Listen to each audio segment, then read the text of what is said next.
Hi friends. So today I want to show you guys briefly how I garden because I do things in a very different manner. So when I started gardening, I came to it with basically just asking the divine, asking Mother Nature to show me how to garden. Show me what I was supposed to do, how to do things in a very natural, pure way. I don't like adding. We basically started gardening because we were too poor to afford food, okay? So I didn't want to have to rely on buying Miracle-Gro, buying fertilizer, buying amendments, buying any additives, any inputs for our garden. So once I started learning how to grow in that way, being shown and just observing and like really taking inspiration from those things that were around me and just watching and learning and stuff, I realized that there's a cheap way to garden and there's an expensive way to garden. And I'm going to show you guys my cheap way that works very much in alignment with how nature works as well. So nature is a very modest lady, okay? She doesn't want her skin to be bare anywhere, doesn't want to show any bare soil ever. So if you mimic that when you're gardening, then it makes it so that way you don't have so much issues with soil fertility. Your ground won't dry out as fast. You won't have so much issues with droughts. It also will make it so that way if you're getting a lot of water and inundated with floods or anything like that, there's enough plant material there that the soil won't erode away. So this system works extremely, extremely well, but it is very messy. It does not show up on camera well because, well, it's just a sea of green. That's what it looks like. So it creates this whole different sort of realm and stuff. It's really funny because from the outside of the garden, when you're looking in at it, it just looks like a massive sea of green. You can't see from a distance that it's even a garden. You can't tell what is going on. From the sky, you can't tell either. You can't tell what's happening. As long as you keep your lines and stuff so that way it's curvatured, it's not going to ever look like from a bird's eye view that there's, massive amounts of gardening going on. It just looks like let go. So that's a beautiful, beautiful thing about that. So whenever I lived in town, a neighbor across the street, she was kind of a gardening mentor for me, but then as I developed my own unique way of growing, it drove her crazy because she would toil the soil so much and work her hands and do so much time of weeding and all this stuff, and my garden would create more abundance than hers. And it drove her batty because mine looked crazy. It looked unkept. It looked feral and stuff. And she would go, how is this working? How is this working? And I'm like, just try it. Try what I do. Mimic what I do and you will see. So she used to grow her green beans just in single rows and then would basically complain a lot about weeding the green beans because when you weed around green beans, they have such a shallow root system that essentially as you're pulling weeds, you're also pulling out the bean plants, killing the bean plants. So if you do it this way, it changes things. So I'm going to show you guys what I have going on here. It looks like chaos. It looks completely and utterly like chaos. So over in here, I have a big mass planting of green beans. So this is like a 4 foot by 4 foot block area of green beans, and they're planted about every 2 or 3 inches is a plant. So basically picture like a grid with a whole bunch of different bean plants all over the place, and that's what this is. On camera, it looks like a sea of green. This gardening method does not work for everybody. You have to basically let go of all control, let nature do its thing, and just observe, because this method works incredibly well. When we lived in town, I think it was about 1,200 square feet of gardening space, and that garden with preserving and canning food and things of that nature fed us for years. We just finished eating some of the beans and stuff that I had canned from 2021, okay? This method works. I swear to you, it works, but it looks crazy.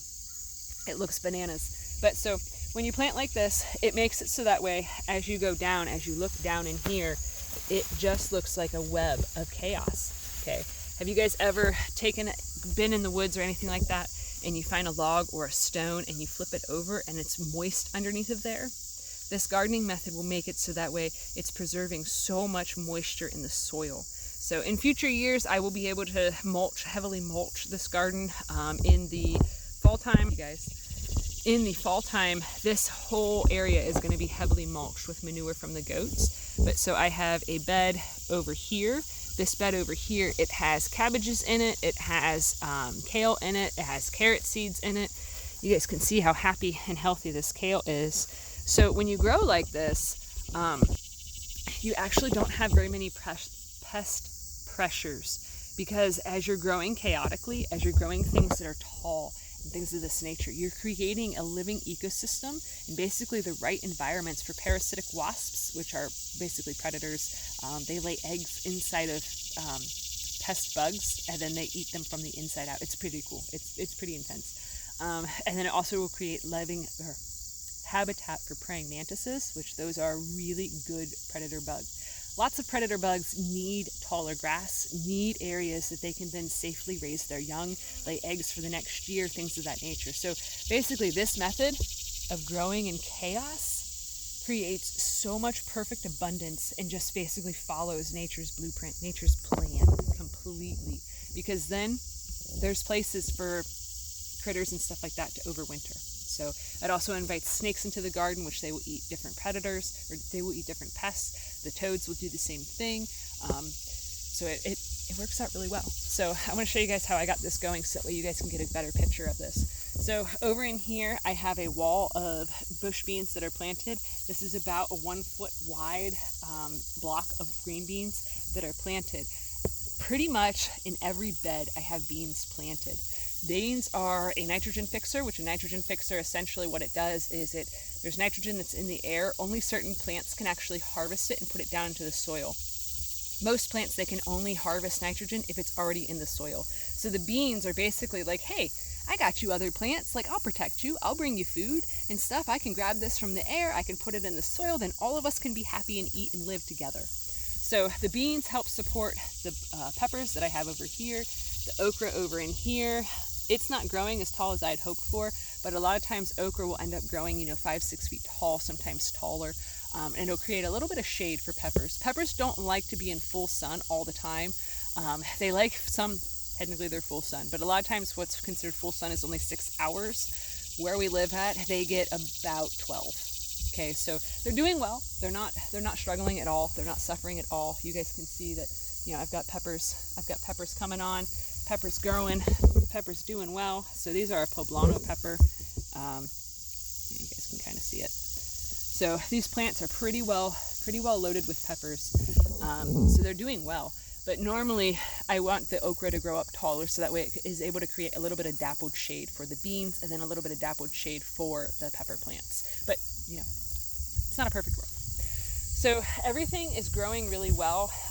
There are more weeds in the garden this year than I normally like, but part of that is because of surgery, part of that is not recovering, part of that is being so busy with setting up our homestead here and things of that nature, but it's working.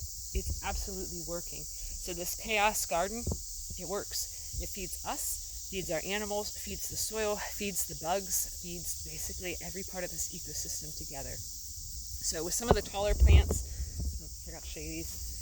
So I have rutabagas. Let me show you guys. I've got some rutabagas growing. So rutabagas are something that we haven't had to eat in several years. So I'm really super thrilled about that. I also have some kohlrabis planted in this bed here. Some of these purple plants here are kohlrabis. Just a whole bunch of abundance, whole bunch of diversity that's in here. So this year I had actually started a whole lot of seeds. Look at that guy. Beyond them flowers right there. So this year I had started a whole bunch of seeds for in the garden for flowers and stuff, so that way the flowers would help draw in pollinators, but none of them germinated.